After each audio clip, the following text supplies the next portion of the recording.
We have Nick Perry on the call here today. To Nick, I really appreciate your time, and you should definitely check out. Nick runs a very successful mastermind, and you know how much I like masterminds, and in fact, that's part of the title of this podcast is REI Mastermind Network. The power of masterminds is something that you're not going to find a better return on investment, and highly recommend you checking out Nick's. Head over to Figure Cartel, and you need to use the number 7figurecartel.com to find out some more information. And I understand he does things virtually, so it makes it a little easier to attend some of these events compared to, with the lockdowns and everything else going on. So definitely check that out. Nick has a huge CV resume when it comes to what he does. In fact, he has multiple streams of passive income going on at once. We're going to tackle wholesaling today, but he's into commercial, gas and oil, e-commerce, everything. So, I think you're going to provide a wealth of background and information on a number of fronts, because I think what's neat about your background, Nick, is the concept that because you're in so many things, it probably brings a different perspective to your real estate investing. Yeah, 100%. Real estate was the base and where I started. So if it wasn't for, real estate, I wouldn't have all the other passive investments that I have now. So, learning and mastering real estate wholesaling and flipping gave me the money to be able to put that into different asset classes, which is, got me to the point that I'm at now. So, it's all about laying one perfect brick at a time. It wasn't like I went out and I just started, trying all these different businesses on. No, I spent 5.5 years, 80 hours a week, mastering real estate wholesaling, getting my teeth kicked in every single day until I really got it dialed in to the point now we do, consistently 30, 40 deals a month. But it takes time for any business to mature. So, I'm a big proponent in, diversifying your assets and your streams of income, but you got to focus on that mainstream first. So, that's, I think what I did well was I stayed very focused in the early years when I was, getting my business running. No, that's great advice. Usually what you focus on is what grows, and a lot of people get really distracted with those shiny objects. And the next thing you know, you're spread too thin and nothing is growing because of it. Well, the person that chases 2 rabbits usually gets none. So, stay laser focused on whatever that main goal is. If it's going to be, wholesaling, be the best at wholesaling. If it's going to be fix and flipping, be the best at fix and flipping. If you're going to, strive to build a rental portfolio, only work on, just really niche yourself down and get really good in a lane. Plug into somebody, like Jack said at the beginning, you find a mastermind that's tailored to your specific goals and get plugged in with like-minded people around you to help guide you, give you resources, keep you accountable. It's going to make the journey a lot faster than you trying to go about it on your own. So I'm going to put a little bookmark there, because what I want us to do eventually here, Nick, is that towards the end of the show, let's spend a little time and actually tell people a little bit about what a mastermind actually is. I think a lot of people hear that term and they're told that they probably should consider joining a mastermind. But I think it's kind of something that a lot of people aren't actually familiar with and on how actually it works. So that'll be a great conversation here a little later, but let's start with the wholesaling. You currently manage a company that does it nationwide. And in fact, we want to sell now.com is your wholesaling arm. You're doing 30 to 40 of these wholesales a month, right? Correct. So let's start at the beginning. How did you get into wholesaling? Yeah. So, my entire career, I've been in sales in some capacity. My first career, I was a personal trainer, and, I realized, hey, I'm working 60, 70 hours a week, but I'm only making 60 grand a year. And all my clients are coming in Bentleys and taking luxury vacations. I must, have something wrong here. So I started interviewing them. I'm like, hey, well, what do you do? How did you make money, and most of them owned businesses or they were in sales. So that's really where I got like the entrepreneurial bug. And one of my clients, he could see, the drive and, where I wanted to take my life. So he took me under his wing and he hired me on to be a franchise sales consultant. So I traveled around the country selling frozen yogurt franchises, of all things. So I got my first real sales experience, under him. He was a great first mentor. He was the former CEO of Quiznos Subs, like when it was in its heyday. And so he showed me a lot about business. And 2014, that frozen yogurt trend, it like cooled off, like no pun intended. It like the shelf fell out on that fad. And it's okay if the pun was intended. I mean, that was pretty good. So I was at a crossroads. What am I going to do now? I don't, really want to stay and try to find another one of these positions. I wasn't too happy where I was living in Northern Virginia. It's kind of where I grew up, bad traffic. Everybody's miserable because they work for the government. And so I wanted to go somewhere else outside of my hometown. So with, just out of the blue, I said, I'm going to go down to Austin, Texas. I didn't know anybody. I didn't have a job, no connections, but I got an apartment locator to get me an apartment down there. And I just drove down with, no real plan except for I want to be a business owner. And I didn't know what that looked like. I didn't know what kind of business I was going to do. And so, in kind of desperation, I turned to YouTube and started searching for like business ideas. And after looking at a ton of them, I came across, real estate, and within real estate, wholesaling to be, to be niched down on that. And that's really where I started, just consuming a ton of, content, kind of like we're putting out right now, and started educating myself and then taking massive action. Immediately I was putting out marketing flyers, mail, banded signs, and, working my butt off to try to get my first deal. And it didn't happen for me overnight. It took me 11 months to get my first deal with a, really, like this wasn't like a half-ass effort. I was going, 100% all in. And it just took me that long because I didn't know, I didn't have anybody to turn to. I didn't have a mentor or anything like that. So I kind of had to put myself through YouTube University and figure it out. And that's really where it started. And then after that, I plugged in with some good mentors that were crushing it in the business, and they helped me get the systems and processes and a semblance of a company together. And then 2016, that was our first 7-figure year, and then we've been consistently growing the company ever since.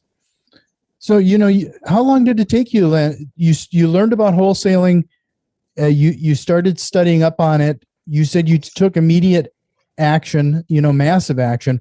How long did it take for you to jump in and take that action? Like, the reason I ask is you run into a lot of people who have this analysis paralysis, and frankly, I find that they're never going to consume enough to satisfy and get that action going. And I wanted to emphasize how much action actually is a bigger educator.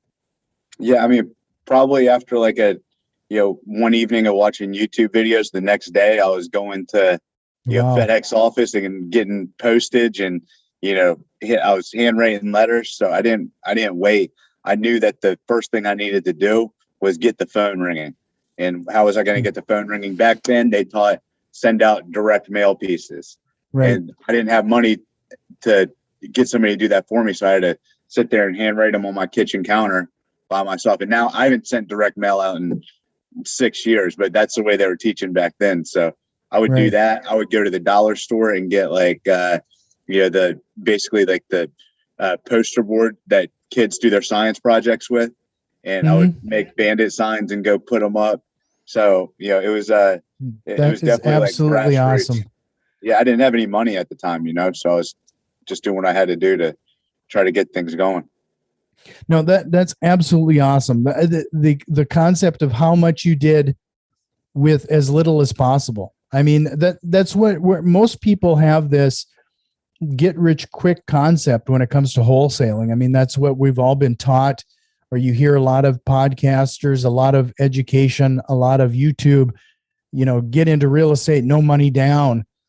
Well, that might be the case, but there's a lot of hustle that has to be involved. And I mean, you found ways. I mean, you knew bandit signs worked. Well, you're not going to buy bandit signs. So you went to the dollar store, got the material to handwrite them and get them out. I mean, there is always a way. That's right. So there's really no excuses. It just comes down to literally one foot in front of the other. Yeah, first step's always the hardest. You want to get caught up like, oh, I need to know this before I do this, or I need to get my business cards before I, start putting out marketing, or I need to get my LLC incorporated. No, you need to get the phone ringing and you need to start taking calls is what you need to do. Right. So if you're just getting started, do not get stuck in, you need to know everything first. You'll learn as you go along. And that's the best way to learn, in my opinion, is through real world experience. And then the other thing is, I keep pushing the concept of persistent, consistent behavior. You're very persistent. I mean, 11 months and then you finally got your first deal. What made you convinced to stick it out for that long?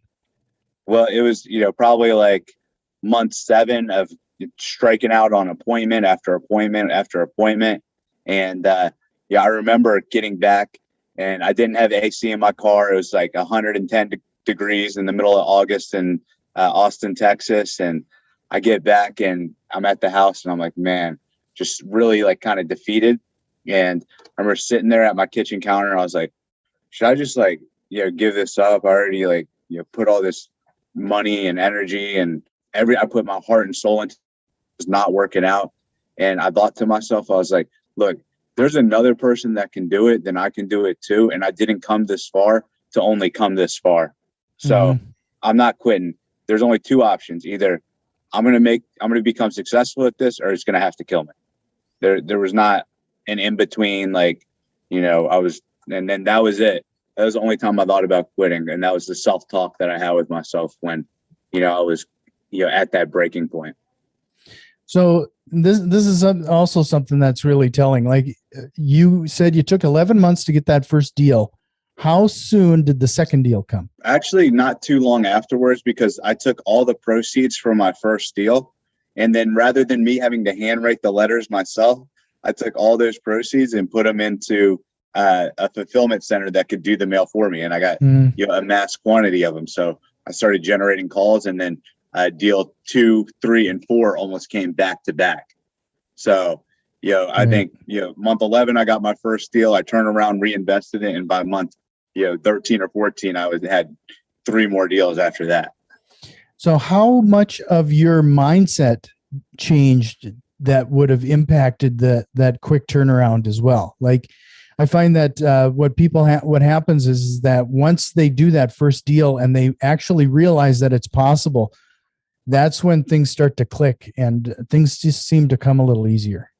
Yeah, it was the proof of concept that I needed, because, we all see stuff online, all these, get rich quick things. And, you could conceptually know in your heart that it's true. And you see all these case studies of other people, but until you actually close the deal yourself, it's not as tangible. So once I was able to close that first deal, then it was almost like it was game over, because now I could go rinse and repeat that process, get better at that process. And there was light at the end of the tunnel to where I wasn't going to have to go work for somebody for the rest of my life. I can make money on my own, and I don't need to be reliant on anybody at any time. And I can call my own shots, which really was my why at the time, is I wanted is the freedom of being an entrepreneur. Right. So if you like to hear more and actually work with people like Nick, you got to join a mastermind like what Nick has here, 7figurecartel.com. Again, I'll make sure to have those links in the show notes. But this is actually the type of conversations you can have in those groups. If you're stuck on something, this is where you get a mastermind, a group of people that have this type of experience that can get you kickstarted or push you in the right direction. So, Nick, I would like to spend a couple minutes here now defining what it's like to have when you're advising people to getting into wholesaling for the first time. Where do you typically advise people now on where to start? Well, I mean, the way that we, like I told you, we don't do direct mail anymore. I'm not tacking up bandit signs on the intersections. The way that we generate the majority of our leads now is all online. So, digital advertising, pay-per-click advertising. these are going to be super high converting leads because these folks have taken the initiative to go on Google, type in something like sell my house fast or, where can I sell my inherited property?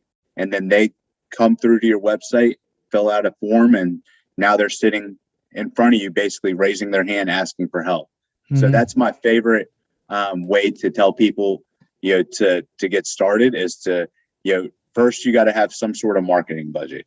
Like if you can go my route and, go to Family Dollar and try to shoestring this thing yourself.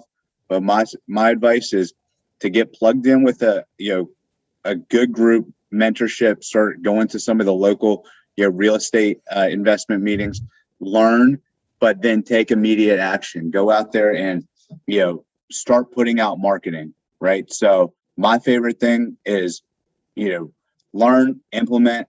Don't learn, go and learn and then implement. So wholesaling, in my opinion, is the easiest way to get your first check, right? You can go out and try to fix and flip a property yourself, but it's brain damage.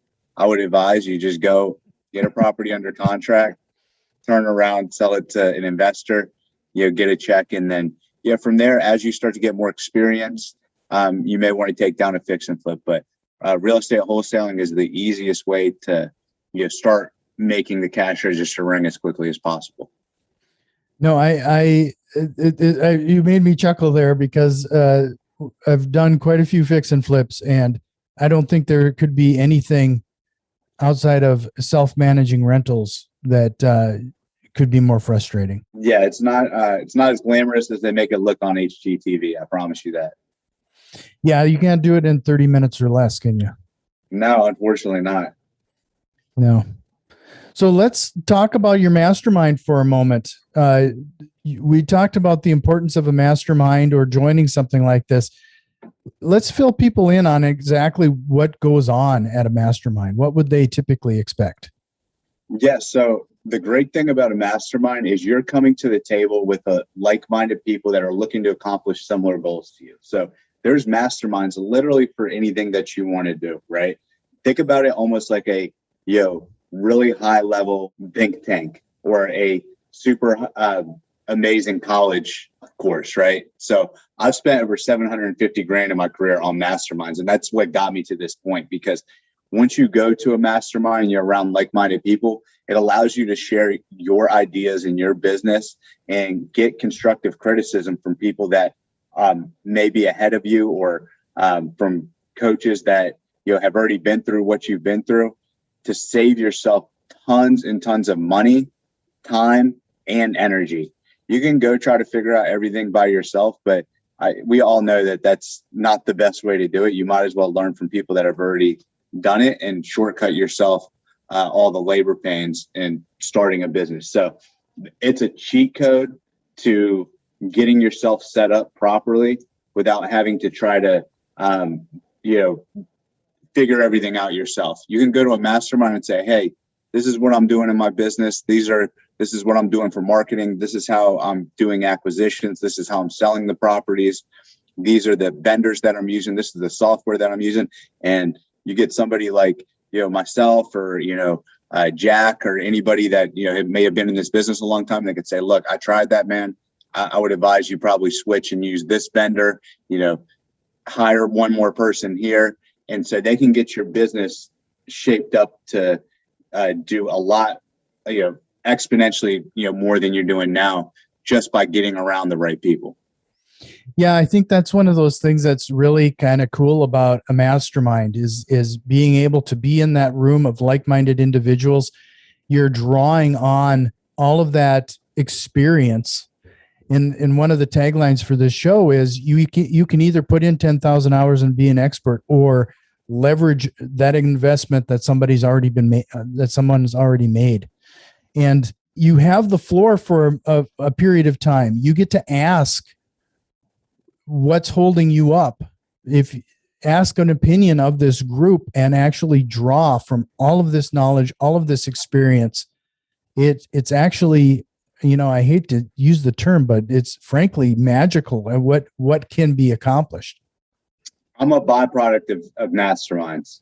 So, that's what got me to where I am now. And I still continue to go to masterminds to this day. And I probably always will. I'll continue to, go to masterminds, even, as my business in terms of wholesaling is, probably one of the best in the country, but I always want to learn. I always want to be the dumbest guy in the room. And so that's my goal whenever I go to these places is learn and always be the dumbest guy in the room. Yeah. No, that's great advice. And like I said, I'm going to make sure to include that link in the show notes for the sevenfigurecartel.com. You got to definitely check out this. And frankly, if everybody in that mastermind is as knowledgeable as you, I mean, that's got to be one heck of an environment for people. We've got the top players in the country that are in the cartel. So, it's not just, people that are looking to get in the business. It's people that are actually doing deals. We've got, operators in there doing multiple six figures a month, and everybody's really humble and willing to help. And that's the great thing about it. And I actually meet with all the students every other week just to literally go over their business. So like you said, I'll make sure that the floor is yours. I want to know what's going on in your business, good, bad, or ugly.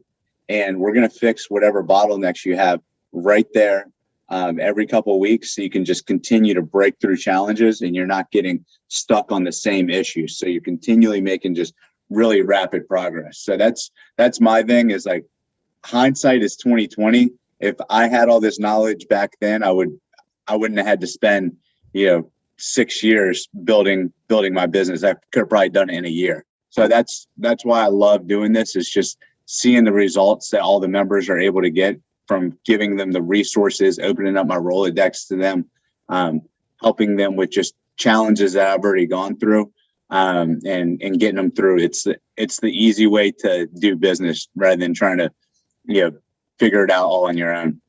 Sure.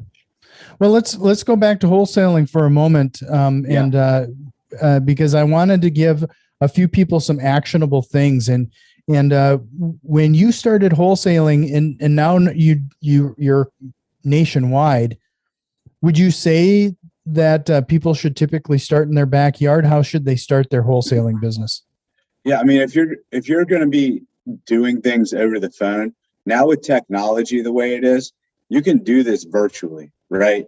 You can evaluate a property online and figure out what it's worth and make educated offers based upon your conversation with the seller and the property condition, how much you should offer.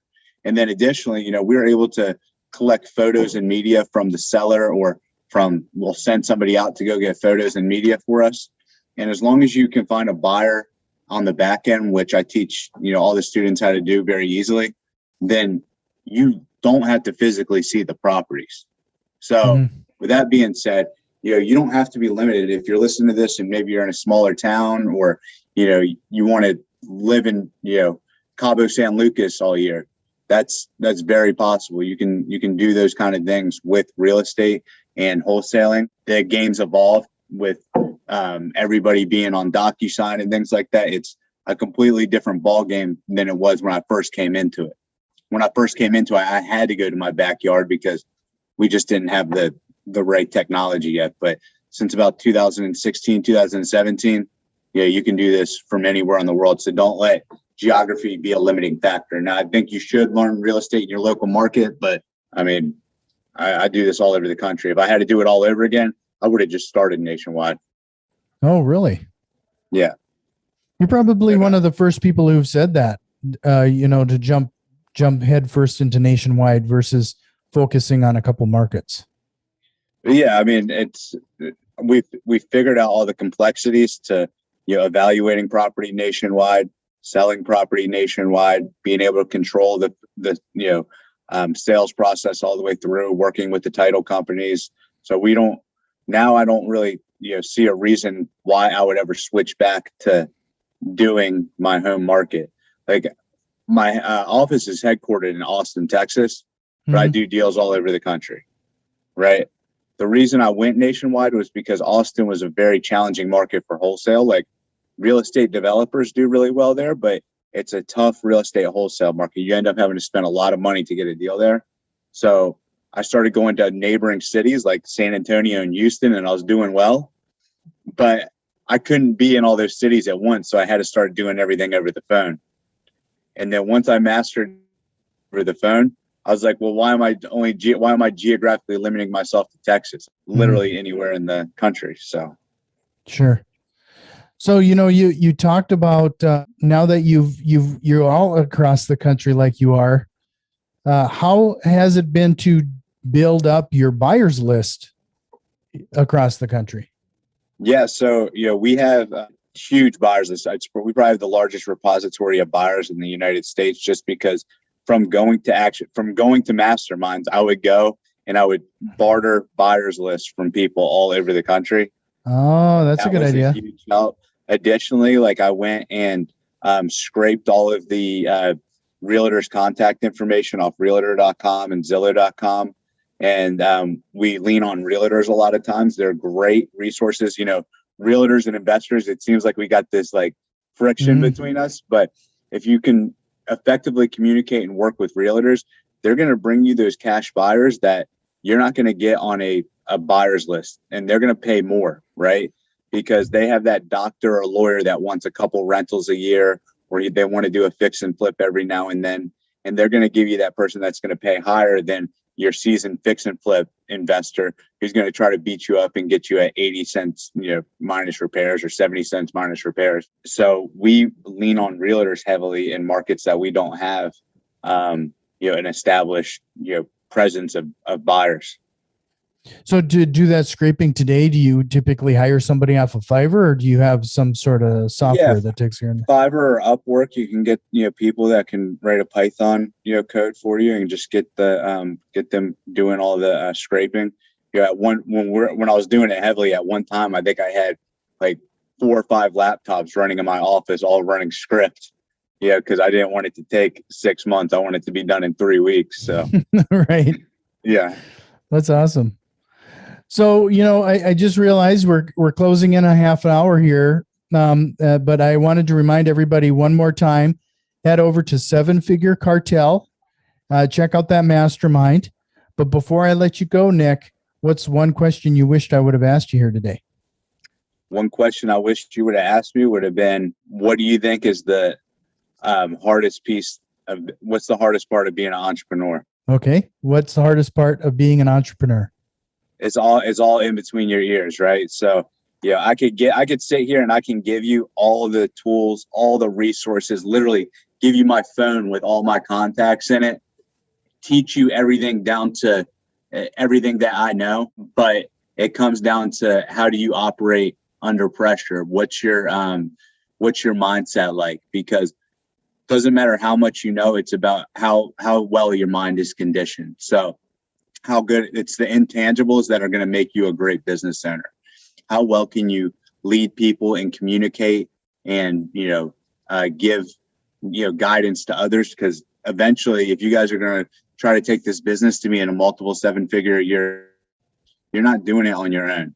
So, develop your leadership skills, develop your mindset, and it all starts with you. At the end of the day, you want to be crystal clear on what your why is. And if you're going to be leading others, you need to have a really big why, because all your employees' whys have to fit in that why too. So just some food for thought there.